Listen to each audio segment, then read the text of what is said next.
Hey YouTubers, and welcome back to another entry and I guess this real pitch series that I have. And today I'm joined by a really special guest, World Queen Kanji. Yes, I said queen. Would you say hi, please? Hi. I don't know. I think she's only been in one video. And also, guys, you've seen him in other videos. You've seen him. He goes on my channel a lot. World King Kanji. Hi! I have the ability to switch genitalia and my pitch of my voice will change as well. No, but I got called a special guest. Yeah, I'm not a special guest. No, I'm the special one. Guys, this is a really interesting video because I brought on basically Kanji and World Queen Kanji to kind of talk to you about something that I actually have a whole lot of passion for. Now, I've covered this stuff on my channel a little bit. The Saw franchise, the horror franchise that ran from 2004 to 2010 with 7 movies in between. And if you know me, if you know my channel to some degree or another, you know that I really have a huge passion for these movies. And I brought these two on because they also enjoy these movies, especially World Queen Kanji. I heard that she was a huge fan, so I just requested a special request to bring her on for this actual video. So really, thank you so much for joining me today, both of y'all. Thank you so much. That's okay. It's our pleasure. Yeah. Thank you for having us. You know me, I'm always happy to be on your channel, Mark. Exactly. Yes. And so, guys, today we're going to be talking about the Saw franchise, like I said. And the point is not so much what a Saw Legacy would be like or Saw 8 or anything. That's not what I want to pitch today. I want to pitch this really interconnected, this woven story from 7 films that we got from 2004 to 2010, like I already said.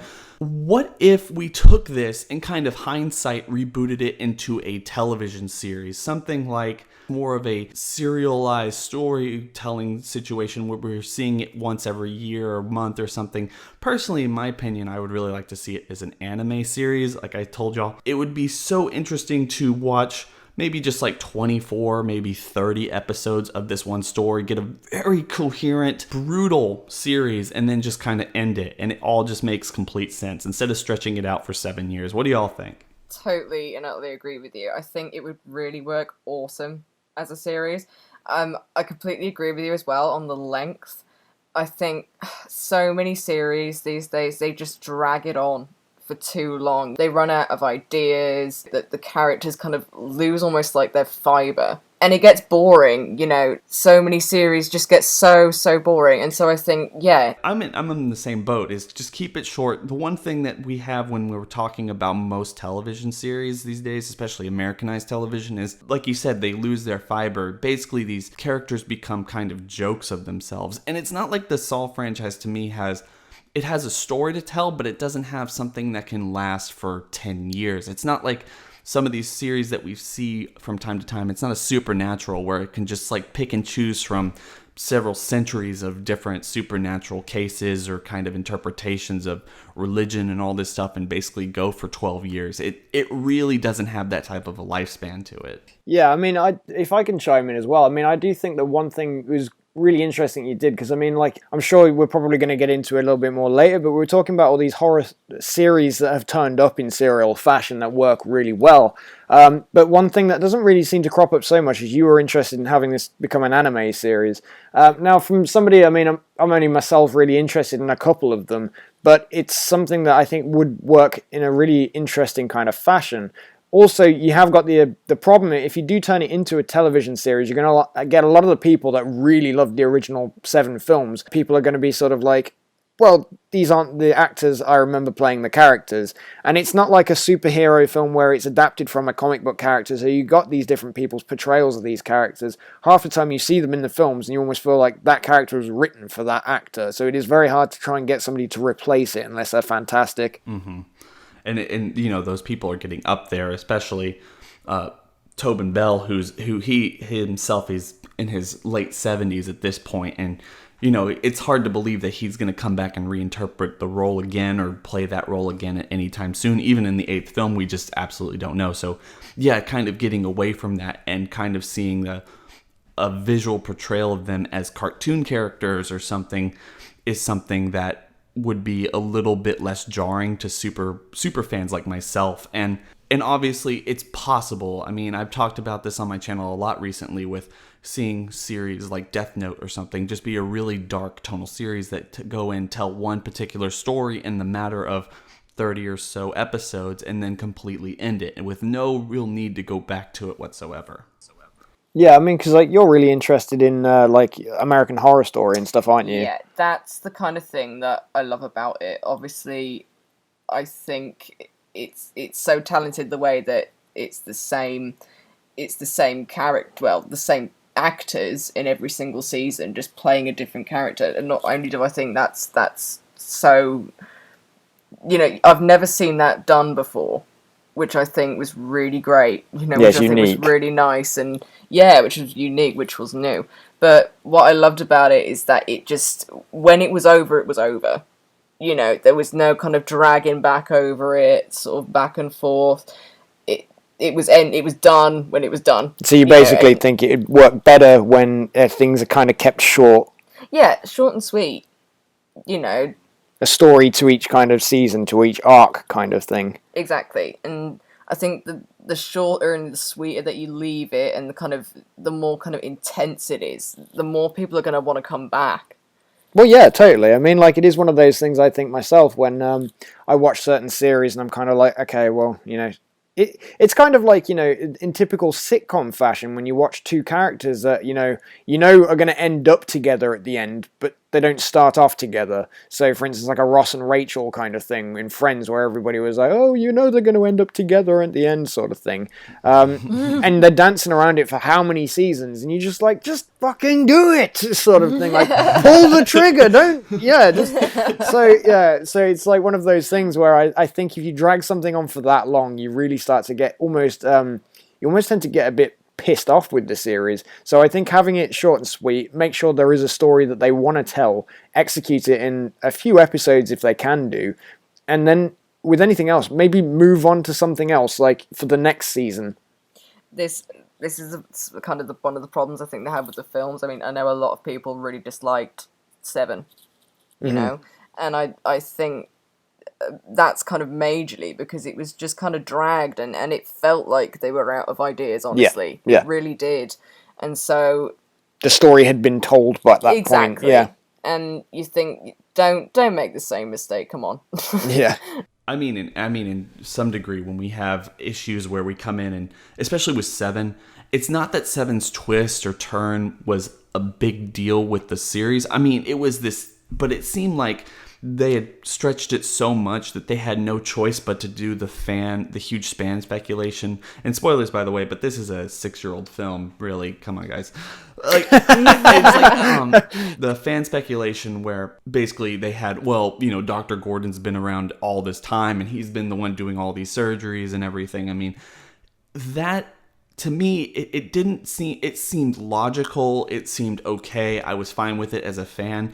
But really, when they start doing this, when any series starts taking these fan interpretations or fan wish lists and kind of making it canonized, it seems desperate and it seems lazy, because as fans, we have all these speculations and all this stuff, but we're not really supposed to be right. The people who create and craft this stuff are supposed to be a little better than we are at interpreting their own characters and stories. So yeah, I mean, it's kind of one of those things where you almost shouldn't be left to have to speculate about things. Some people should tie up the loose ends. Mm-hmm. But there was a really interesting idea for one of the seasons, possibly, if this show was adapted into a TV series.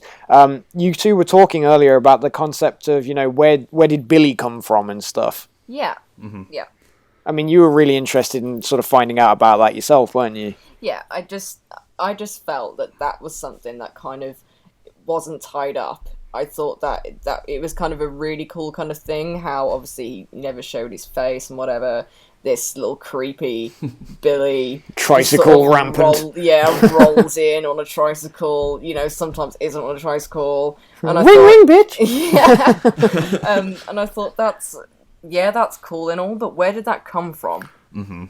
And the thing is the movies got a little bit less of an interpretation of it, or they kind of got away from the original interpretation. If you've looked into this series as much as I have, the thing you find is that there's been multiple different interpretations of exactly who John Kramer was before he became the infamous Jigsaw Killer.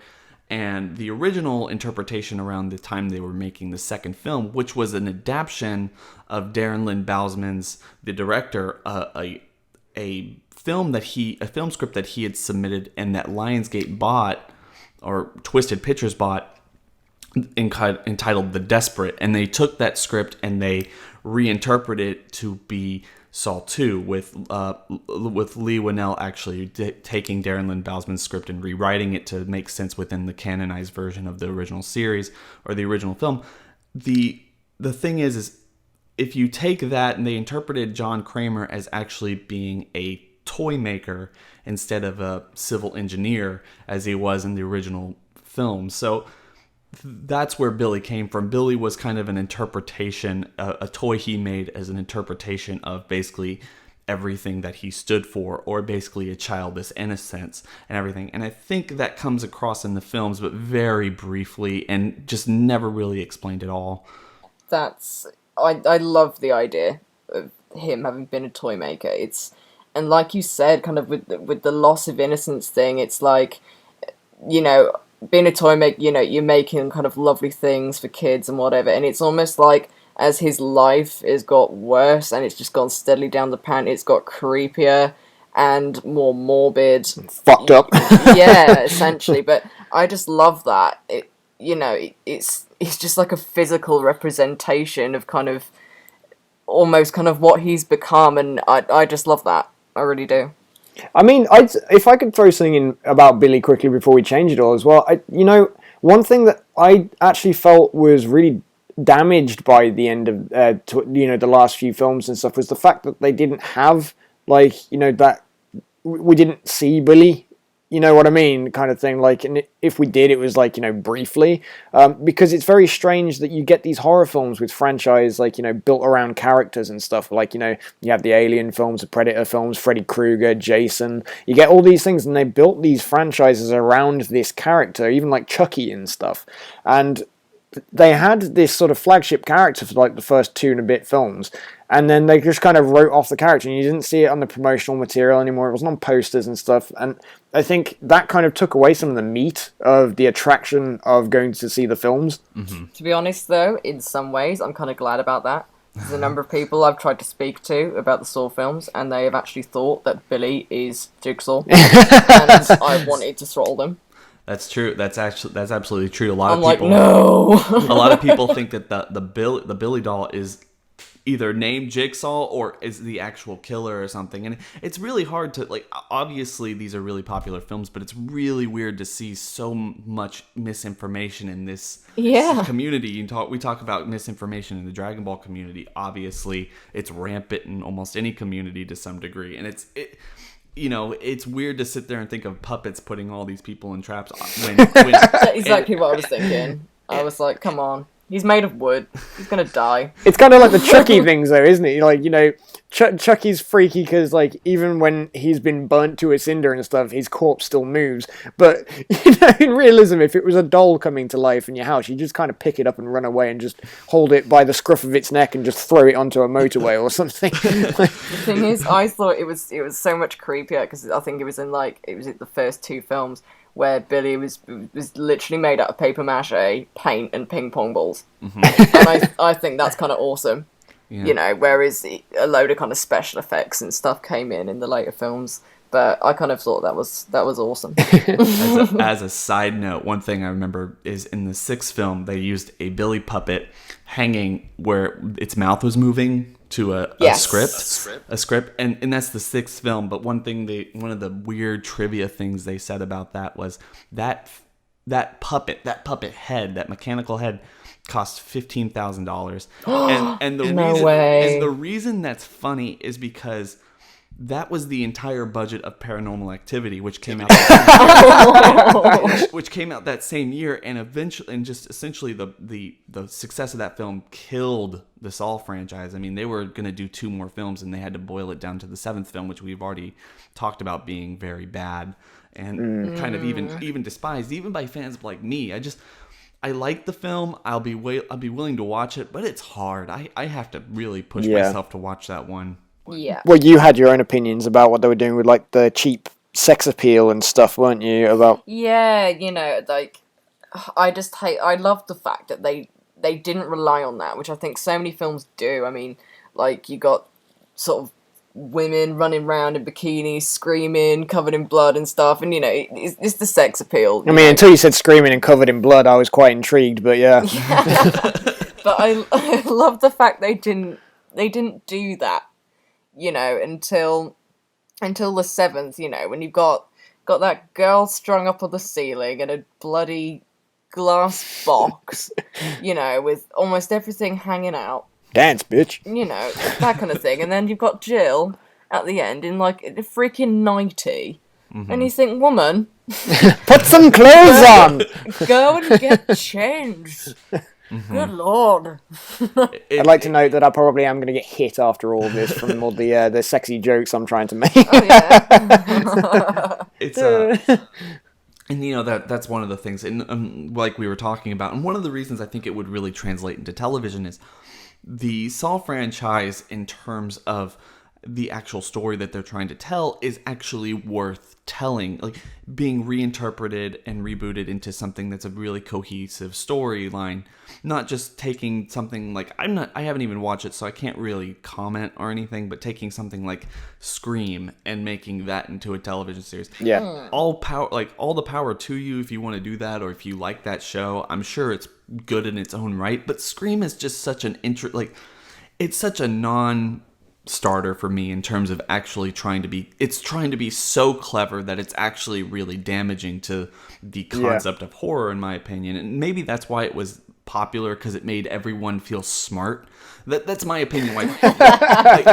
That's my opinion about Scream in terms of actually being horror, and why I think that the Saw franchise really revitalized this whole, everyone calls it torture porn, because it kind of spawned things like Hostel and Wolf Creek and all these other and all these other movies. Yeah. But Saw did something different. Saw tried to tell a story. Was it a little bit haphazard and really interconnected to the point where it was just head-scratchingly confusing? Yes. Yeah. But did it try to do something different? Did it try to make you, like, the point where you're watching a horror movie franchise one a year and you're going, wait, what was going on? It really doesn't try to make you feel smart. It just like, look, you either, after a certain point, and I think the third film is when they kind of even came out and said this publicly, is if you don't know what's going on, that's on you. These are huge movies. They come out every year. Yeah. You don't get it. You don't get it. Yeah, you need to go. They've been out for a while. You can pick them up from like my shop that I work in for like 50p. It's really not that bad.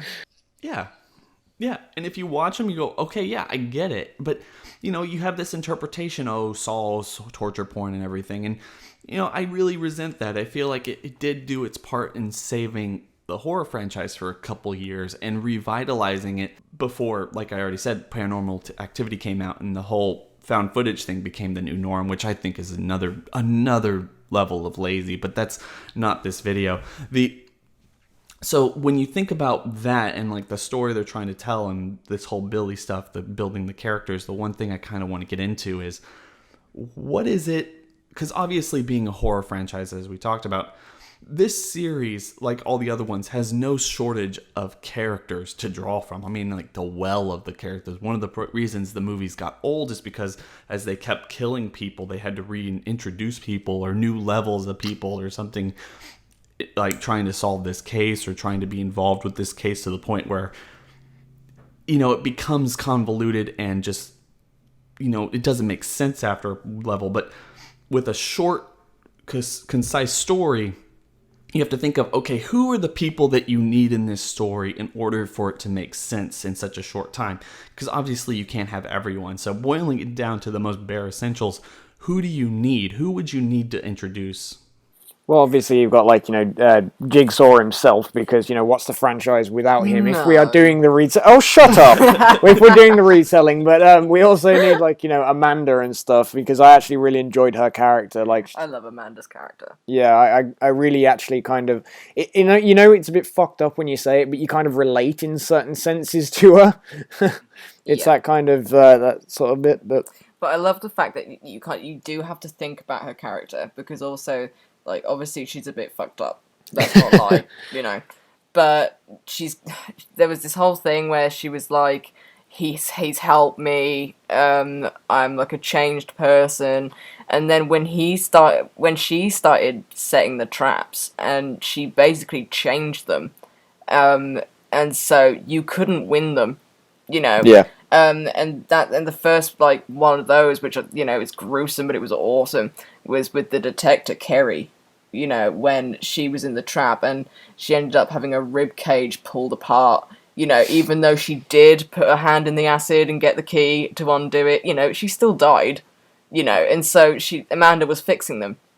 And so it kind of makes you think, you know, was that just kind of an ignorance thing, or did she really not agree, you know, that it was changing people's lives? But that's something they could obviously go more into in a series as well. When you're breaking something down, when, let's say, the episodes are going to be like 45 minutes each sort of time, then you can really go back, because obviously when you think their films are only, like, you know, roughly just over or under 2 hours each, you can do so much character development in this stuff, which is why it's important to kind of think about the characters they're bringing in. But you know how we feel like it's convoluted with the characters that they introduce in all these series and stuff. If you were to put it into a TV series with these 45-minute length episodes or something, or if obviously you were saying it was going to be like an anime thing where it's going to be like 25 minutes, even that, you know, depending on how many you put into a series, if you were saying like a 12-episode thing, you still got more time to work with than you would do if you were doing a film. So you could probably still develop on all these characters that have already been introduced in the films. Mm-hmm.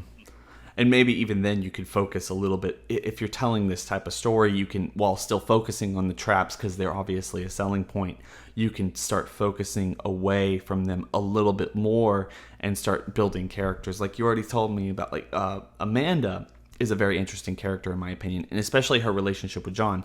I think, and I might not be alone in this when thinking that the original 3 films are the strongest of all. Because, definitely. Oh, yeah. Because of the relationship built between these people throughout the first 3 films, and I feel like it really all comes to a head at the very end of the third one, where we see exactly like what each of them means to another, but how abusive this relationship is, and why exactly Amanda has kind of taken these strides that she has.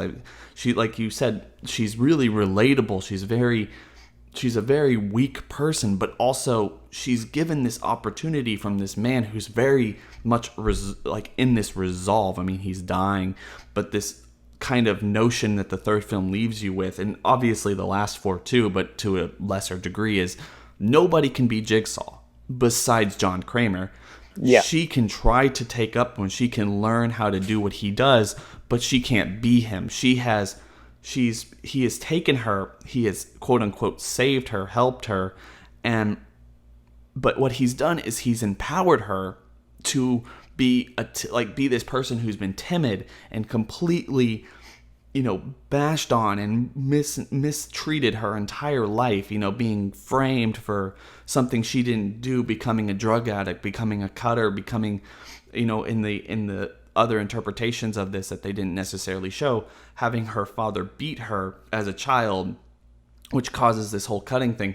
This woman has been completely mishandled her whole life, and then this man comes and gives her absolute power. Yeah.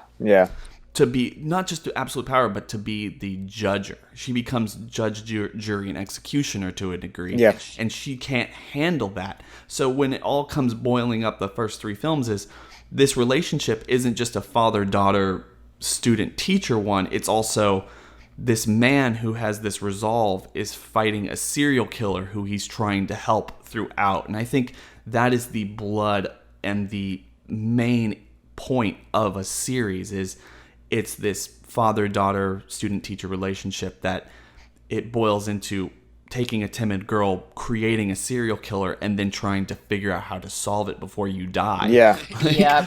I mean, yeah, when you put it in such a, like, you know, in layman's terms like that, when you break it down, you can just imagine why the creators would be sat there thinking, fuck, we've got a really good story on our hands, you know what I mean? Like, you know, because it basically, it's like a film with little traps, but when you sort of look at it with perspective, the film is one big trap, turning this girl into a serial killer and then trying to fix it, you know, before it's too late sort of thing. And that is really interesting in itself. But it's kind of like, if they did turn it into a TV series, it's got the ability, like you were saying, in comparison to, like, taking something like Scream and then trying to turn that into a series. Obviously, I mean, like, I've seen that it's doing very well as it is. So if something like that can be taken as being fantastic, imagine what something like this could be taken as fantastic. Like what you're sort of saying with trying to make itself think smart. It's kind of like the girl pulling down your pants and sort of going, oh my god, it's so big, and when it's actually like a tiny little thing. And then, like, but in this case it should be pulling down your pants and going, Jesus fucking Christ, that is big. It's not a joke anymore. Trust you. Exactly. What are you trying to say? God. King, ladies and gentlemen. Jeez. You have to answer for yourself after this call. I agree with that. I feel like that's, to me, if in terms of taking this story and boiling it down to its bare necessities. She's just looking at me with these cold, dead eyes at the moment. If I don't make it back after this video, you know why. Yeah, he was so channel dead, inactivity. So dead, man. That's the thing. Like, so that's the thing that I feel like this series really needs, is to be kind of interpreted that way. And also, and you can't deny the fact that that's not the only part of this that's out there. Obviously, if we can take a moment to kind of focus away from John and Amanda, we have people like, and I don't necessarily think Hoffman needs to be introduced to this series, although I guess he could be an interpretation of extending it even further. Yeah, maybe a second series or something. Maybe a second series or something. But, you have, to a lesser degree, you have three other characters that I think are essential to telling the story.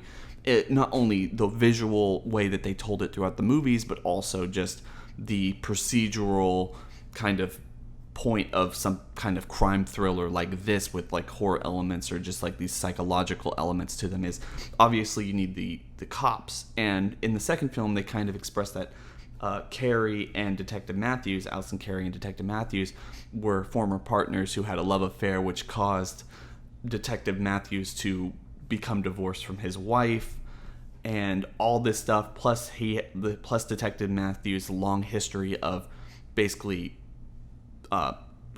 framing these people for individual things. I mean, there's just so much drama there that can be, like, there's just so much drama and relationship in those two characters that can be taken and helped fully expressed as this story is being told. I mean, the drama between these two people who are forced to work together on this particular case as all this other stuff is folding. So you have, like I already said, the father-daughter relationship, then you have the lovers' quarrel, and then at the same time, you can take Adam's character, who is a private investigator or something, this photographer who goes around and takes pictures of people, and kind of maybe reinterpret it to the point where, what if he's just kind of this guy who kind of gets involved on his own volition and tries to figure out himself and becomes obsessed with it, just like everyone else we've seen. I mean, kind of taking on the tap role from the first film and just kind of overly enthusiastic about things, and maybe even, if you want to kind of extend it even further, maybe even becoming obsessed with Dr. Gordon as a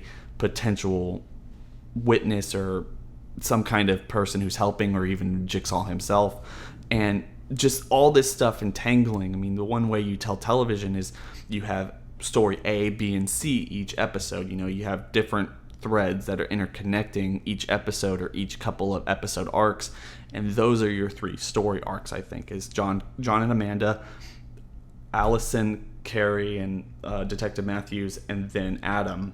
Yeah, no, totally agree. Totally agree. I think the thing with Adam could be something really interesting. If you built that up, that'd be really cool. I think that is one thing as well. It's just sort of, the writing fuel and stuff is just knowing that, because obviously it's kind of like, I don't know if you know what I mean, but after the first three films, I kind of felt like occasionally it felt like they were building up to something really cool, but then they kind of, doused the flames before they could even really explore even any more of these really cool theories and, like, what they could go further with. Some of the stuff with Hoffman was really just cut short, and I just kind of felt like, even though they dragged the boring bits of his character out, some of the more interesting bits, they kind of really, they just kind of fizzled because they just quickly went, oh, hang on, gotta solve this. And it was almost felt like they were trying to solve the wrong things in the wrong films. Yeah. But at some point, we definitely need to see Hoffman's face. Now, like he got out of the reverse bear trap. We need to see his face now. I bet it's a stake.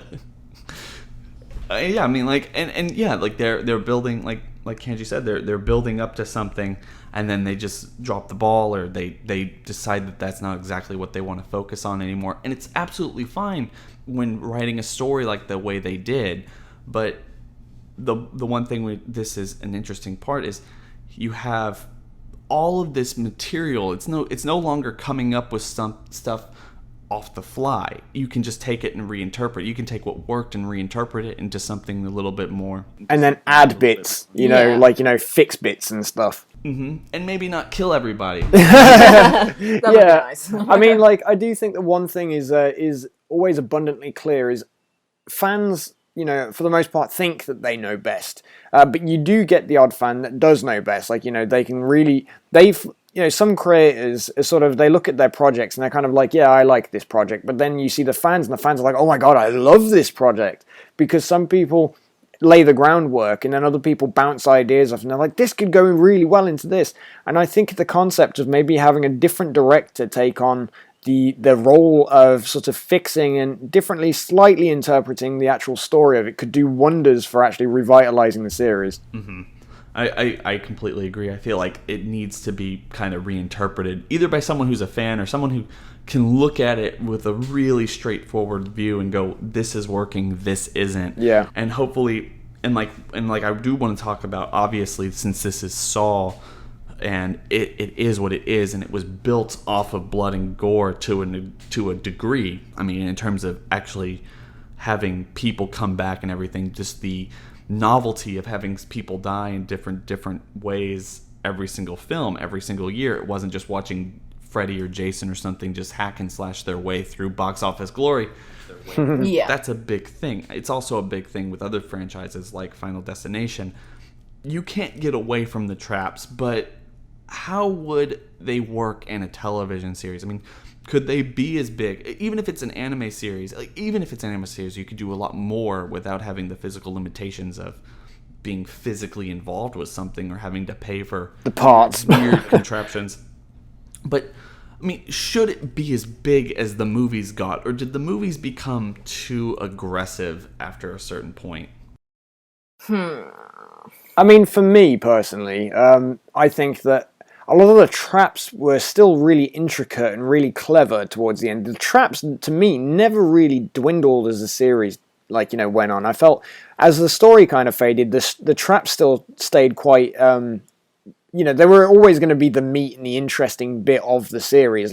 People tuned into Saw to watch the traps originally, you know what I mean? Mm-hmm. That's kind of what people kind of was like, oh, you should have seen this. This happens in this film. Oh my God, that's amazing.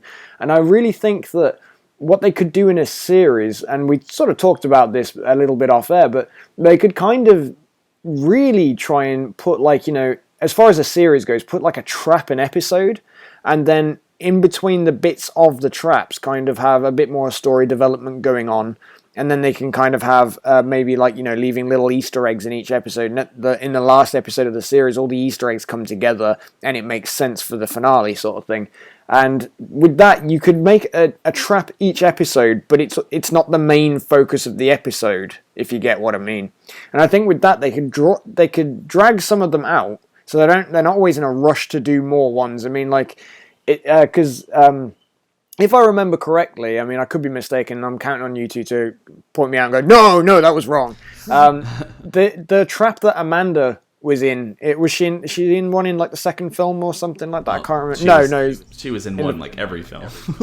Yeah. Sorry, I think actually the one I'm thinking of, the one where she's got the head device on, was that not in one of the films and it was referred back to as a flashback or something? No, that was the first film, the bear trap. Yeah. Yes. Yeah. Right. So when we saw that, and then doesn't she try and put somebody else in the bear trap in one of the later films? You're thinking of Jill. Am I? Yeah. Right, yeah. out.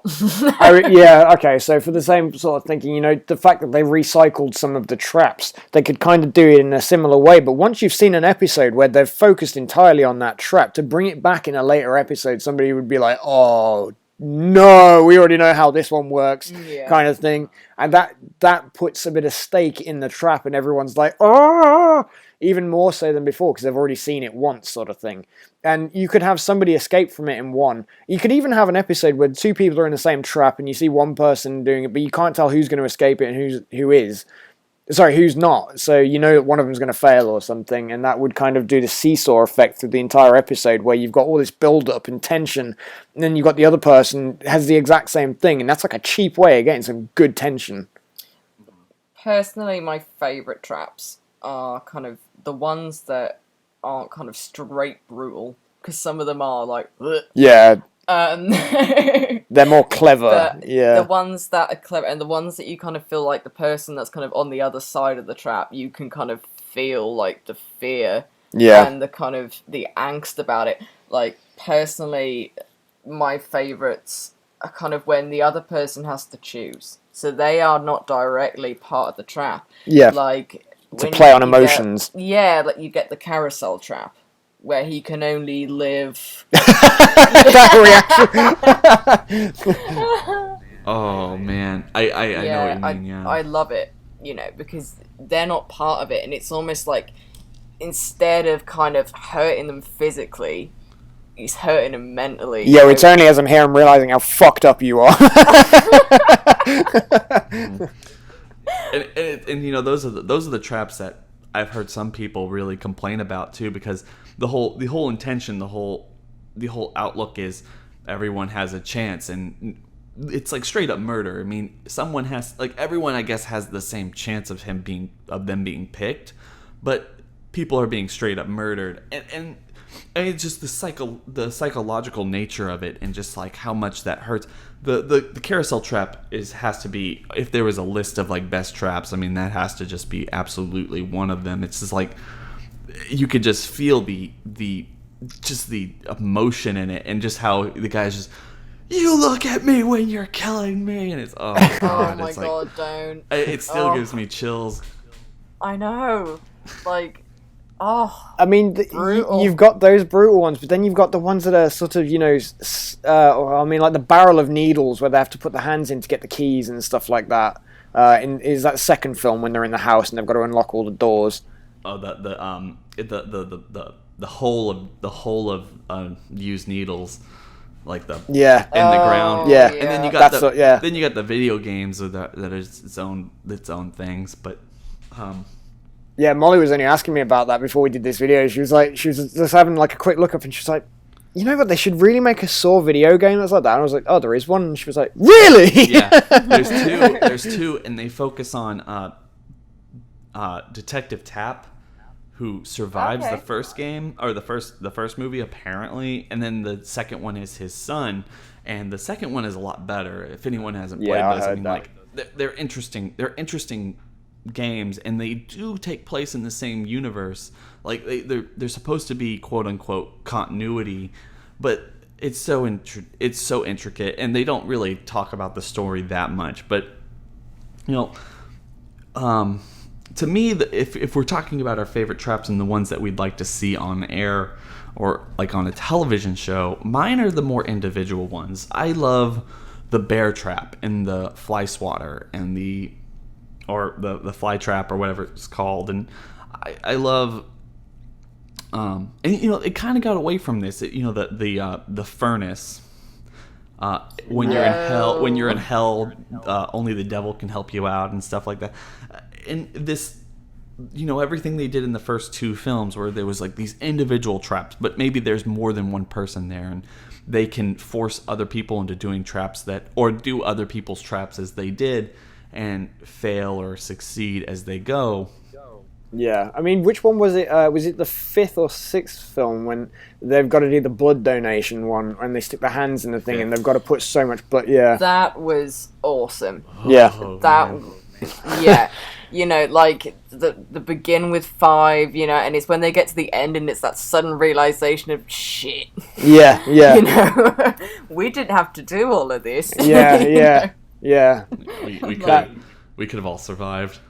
Exactly. Yeah, you know, and again, like I was saying about kind of the psychological, not only are they like hurting physically, and you know, and obviously they're having to stick their frickin' hands in like in a saw, you know, and she's got half her hand hanging off, you know. Yeah, I mean, imagine that. Imagine that as like, you know, if they did that in the series, and then in the final episode they realised that everybody they've lost over the last few episodes could have lived. You know, that's the thing that kind of makes you go, what? Because you've been built up for all this. This is what I love about it, you know. But this is why I so don't agree when people are just like, oh, it's just torture porn. You know, it's the whole kind of psychological thing, and that's kind of what I love about it. Mm-hmm. You know, it's like a bit of a butterfly effect in a short amount of time. Mm-hmm. And obviously with the show, like you said, having more time, if the reason it doesn't work in the movie as well, and not that the 5 become one trap in Saw 5 is not an interesting trap, it's just it doesn't work as well as it could have because they have to focus so much time away from everything else. Totally. Yeah, and you know, all the time they have to put into the story, all the time they have to put, well, I say, or that lack thereof, or you know, sometimes like the stuff that they have to put into making like the characters you care for before they're even in the trap. So if you've got like, you know, the one in Saw 5 where you got the 5 become one sort of thing, and you've got all these characters you've got to build up, you've got to start caring for them before they're dead. Mm-hmm. And you can't do that in a short amount of time, especially when the rest of the time has got to be devoted to the other traps in the same film, and then the character development of the people we're already aware of and the storytelling that's going on. It is very difficult to do that in a very short amount of time, and horror films, let's be honest, don't tend to have the longest run time in total anyway. Mm-hmm. So to put that into a series, you know, let's say for this instance, let's say it wasn't an anime, and let's say it was more like American Horror Story or Scream or something, and they'd made them like 45-minute episodes, the amount of character development and care you could put into that, it'd almost be like the amount of care you have in Breaking Bad for half the characters if it's done correctly. Mm-hmm. Yeah. And totally. And you build up, and not just to talk about, if you were to do this, be it in a live action 45-minute television show or hour-long drama, whatever you want to call it, or an anime or something, the way I would like to see it, just kind of interpreting the way that the series was actually told itself, because the series really hinges, even from the very beginning, on flashbacks, flash forwards, all this like, or all this kind of flashbacks, all this stuff, you know, pictures being taken and shown, you know, like, I feel like the way you would take this, if you were to take it like, okay, make it kind of a serialized but episodic where you have traps, or maybe you have one big trap that goes on for multiple episodes where people are going through, like a group of people are going from one to another and having to interpret the puzzle every episode. Yeah. The way you could focus on that could be your bedrock of every single episode, and the way you kind of go back and explain who, like I said, if you take that as a bedrock and you go back and you need to kind of show how it's all kind of building and interweaving this concept of, you have 3 different kind of main stories. You have Amanda and John, you have Carrie and Eric, and you have Adam, all kind of on their own little islands. The way you would do that is kind of how the series did it, but in a little different way, where as they're going through these traps, then we can flash back to Amanda and John actually setting up the trap and kind of getting to know each other and all this stuff, and we can flash forward to the investigation of the, like, what happened, or what happened either the prior episode or anything like that, you know, kind of really looking at it from every different angle, like past, present, and future, as you go on through each episode. And that would be an interesting way to kind of keep the spirit of the series alive, while also trying to tell a story and focus on all these different intermoving parts. Yeah, no, I hear what you're saying, man. I hear what you're saying. I think the general consensus I think we're all coming to is, yes, this series needs to go into a TV series. You know, I think that's pretty much what what we've established through the entirety of this video. I think we've all come to the same conclusion that this would work. So, I dare I say, better than it has in the films, just as a TV series. So, If it's an anime, great. It'd be interesting to see what they do with that. And if it's live action, I'd just be really interested to see who they could cast and who would do a good job and stuff like that. I think it would be very interesting. Exactly. Yeah, it'd be a real success. And Yeah. And here's what I want everyone who's listened this far to do. If you've listened this far, thank you so much. I want you to go in and I want you to hashtag Saw the TV series or something like that. Whatever you think is a good hashtag, really. Yeah, Saw TV series or something. I'm not going to come up with a funny one because this isn't really going to be. This isn't a Buster Nut and Bolt situation. This is more of a serious one. So and so yeah, like it's one of the serious ones. And I want you to go into the comment section below and tell us like what you liked about what we think. How would you think a Saw series should be kind of interpreted? How would you kind of pitch it? Characters you would focus on, stories you would tell, traps you would have, and really like live action or anime. And if it's live action, who would you have cast in it? I think that's actually a really interesting question. Yeah, and also if it's live action, hashtag live action for your vote, and if you want anime, hashtag anime. There you go.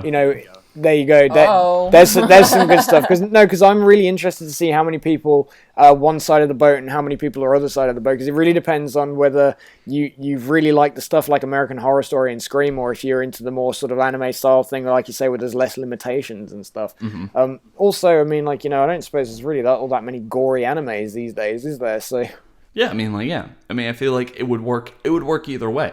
It's something that can kind of be. I mean, obviously, we've seen this series be stretched out in between, 6 years, 7 films worth of content.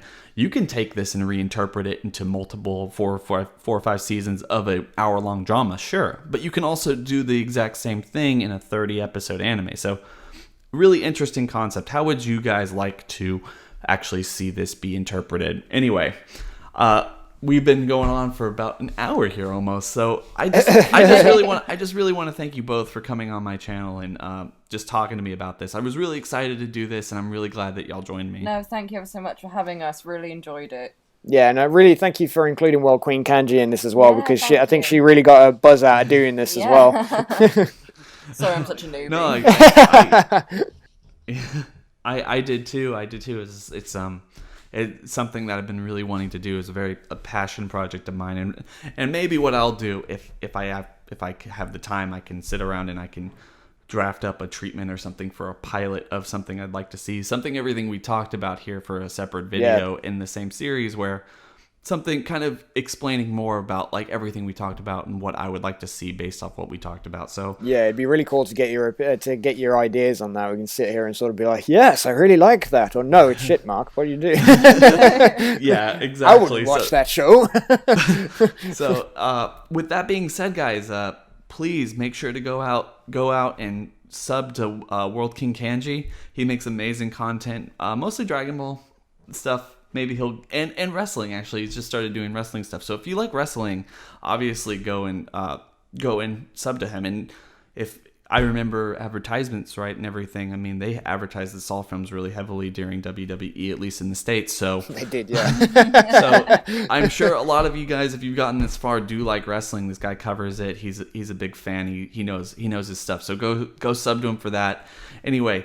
Thank you for coming on this video with me, as I already said, and thank y'all for listening to this video. Bye. Bye!